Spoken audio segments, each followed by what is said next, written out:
Hello? How are you guys doing today? What? Welcome, folks. Did you enjoy today's unique intro? I certainly hope you did. I enjoyed making it. People looked at me funny when I was recording on the boat, but it was totally fine. I'm having to hold my phone with one hand and record because I'm actually in my girlfriend's workplace today. Yay! So I can't do the clap as much as I know you all love the clap. It is the signature thing, apart from the hello. I'm very deeply sorry that it's not a thing. Yeah, I'm gonna clap right now, I'm trying. But yes, folks, today we have a post-commentated Pokemon ORAS Wi-Fi battle for you all this time against Alex. Your Twitter will be in the description down below. This was he challenged me. He's on my friends list actually, and he challenged me when I was running around trolling for passerbys. And I was like, yeah, sure, I need to use this team anyway, so let's go. Yeah, there'll be a question of the day at the end of the video. I'll remind you that the like button is a thing that exists. It's completely up to you what you do with this information at the end of the video after watching, or you could be a complete utter rebel and smash that like button right now. And that would be really cool. But anyway, folks, without further ado, let's hit play and you'll see precisely what I saw. Alrighty, ladies and gentlemen, we're going to lead with Bouncer the Azumarill, as I thought this thing had a pretty good matchup against most of his team, as my opponent does in fact lead with Talonflame. I didn't expect him to go for the Brave Bird straight away, so we are just going to stay in and take a U-turn.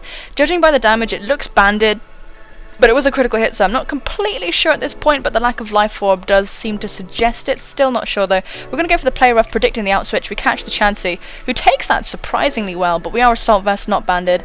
And we follow up with a superpower and get rid of this thing, this perverse own egg eating bastard thing. And it's gone now, which is super nice. I need more Azumarill at good health to take on the Conkeldurr and the Garchomp, so I'm going to switch out to Durian, predicting him to go for a Brave Bird, not a Flare Blitz. And this is pretty much the main giveaway as to whether or not this is a banded Talonflame. Regardless, he's going to get a bunch of recoil damage because of the Iron Barbs and his own Brave Birding shenanigans, and Durian is going to have some leftovers. So my opponent is going to switch out. Either they are completely and utterly banded, or they don't feel like going for the Flare Blitz right now. We're going to go for the Stealth Rock on the switch. We want to hurt that Talonflame as it comes back in and do residual damage across the team. Super nice. And this thing here, I really should have switched out into one of my flyers, but I thought it was too obvious. I really thought he might go for the Dragon type move, but yeah, it sucks. I do miss my Leech Seed, which is unfortunate. I'm kind of banking that he might be Scarfed, so I'm going to switch into aggro. He can't touch me, so he is going to switch out. We're kind of messing around with a banded Scarfed situation here, and it's a bit scary. He goes into his Talonflame, and I do think that he was trying to sack this thing. So unfortunately, this U-turn is quad resisted, and this Talonflame is actually going to live. This really sucks. I went into Bouncer, and I had this thought process, like to go into Bouncer and then go into Ferrothorn, because I thought I'd just sack my Ferrothorn and this thing will just die and da-di-da-di-da.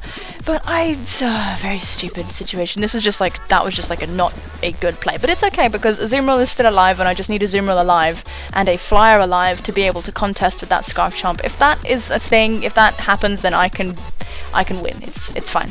So we're just going to go for the play rough. As long as Azumarill's alive, it's okay. And this thing is going to Mega Evolve and go for a Calm Mind. So I was like, oh shit. This spinning top is going to just shit on my life. Very depressing. I don't really like it very much. It's not very pleasant. So yeah, I'm going to go into Handsome as my opponent goes for the second Calm Mind. Making me very deeply upset. I don't have Toxic. I do have Will-O-Wisp on this team in the form of my Charizard, but I don't want to switch in my Charizard to a Scald that is not in the sun and it's +2 and all kinds of horrible nonsense. So I'm going to Volt Switch on it, go into Durian as my opponent goes for the Slack Off. Reason being, I wanted to get a Leech Seed on this thing and whittle it down with that. At +2, my Solar Beam is not going to be able to kill it, and I need a free switch into my Charizard anyway. Thankfully, Durian does live the Scald. We are able to get this Leech Seed off. So that is pretty nice. Durian is going to kind of cling to life here, which is a little bit annoying. I actually really wanted Durian to to put the seed down and then die to burn, but because of the order of things, we are going to get seed and lefties before the burn. But thankfully, my opponent does just take me out, so that was really nice. And we are going to go into Argidine. I am going to Mega Evolve here. And this is good. This is very good indeed. We're going to go for the Will-O-Wisp under the Drought.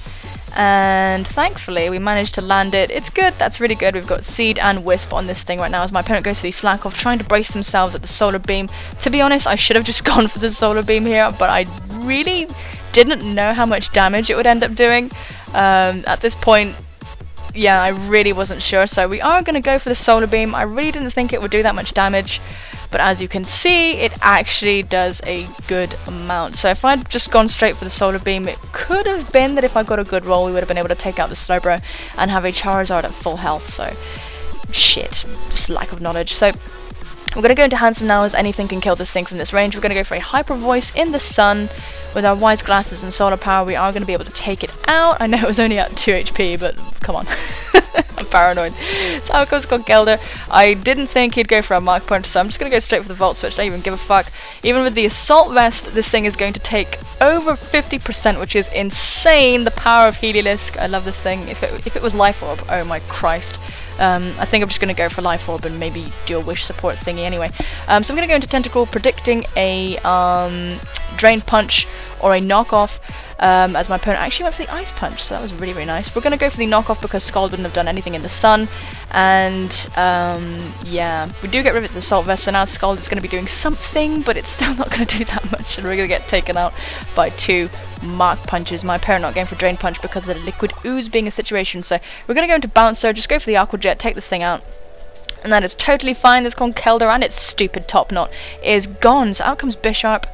And this is the exact move that cost me the game. I'm gonna leave my Azumarill in. I should have switched out into Heliolisk and sacked her off to the knockoff. But to be fair, if this thing had set up a Swords Dance, it could have swept my team anyway with Sucker Punch. So it was a bit of a tight situation. As you can see, it did so much damage with that Sucker Punch just then. This close combat is going to be enough to take it out though, of course, because 4 times super effective. And the Bisharp is going to faint. Now, not having a Azumarill is really bad because this is, in fact, Scarf Chomp and is going to go for Outrage. My only hope at this stage was that he secretly wasn't Scarf Chomp and I could have gone into my Heliolisk, outsped, and gone for a Hidden Power Ice, but no. He is Scarf Chomp, he is going to outspeed, and he is going to kill my Heliolisk. But to be honest, asking me to sacrifice Heliolisk is just the worst thing you could even do to me. I mean, honestly, you could slap me and I'd probably be less offended, so... Anyway, folks, let's get face cam back on. Pew! Hey! Hello. I hope you enjoyed today's battle, ladies and gentlemen. Thank you so much, Alex, for the challenge. Today's question of the day is, who would win in a fight, Smoochum or Igglybuff? This is a battle between true titans, true heavyweights of the Pokemon battling world, and I will understand if it'll take you at least 10 years to answer this question. So, yeah, I mean, in my humble opinion, I don't know, man. I mean, Igglybuff seems to have murder in its eyes.